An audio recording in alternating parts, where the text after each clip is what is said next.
قیامت کا دن جہاں صرف آپ کے اعمال بولیں گے، نہ سفارش، نہ فدیہ، نہ کسی کی مدد۔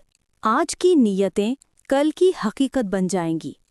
سورۃ بقرہ کی آیت 123، وَاتَّقُوا يَوْمًا لَا تَجْزِي نَفْسٌ عَن نَفْسٍ شَيْءٌ وَلَا يُقْبَلُ مِنْهَا شَفَاعَةٌ وَلَا يُؤْخَذُ مِنْهَا عَدْلٌ وَلَا هُمْ يُنصَرُونَ۔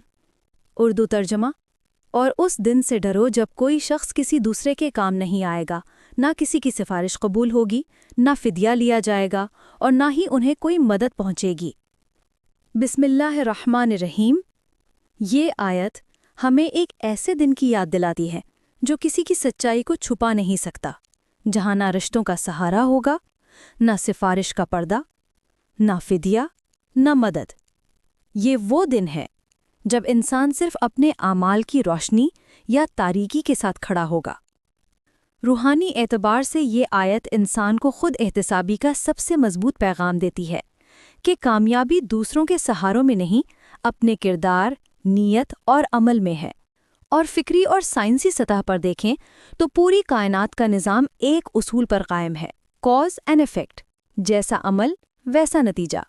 قرآن اسی قانون کائنات کو اخلاقی اور روحانی سطح پر بیان کرتا ہے کہ آخرت کا دن وہ لمحہ ہے جب ہر کاز اپنا ایفیکٹ لے کر سامنے آئے گا۔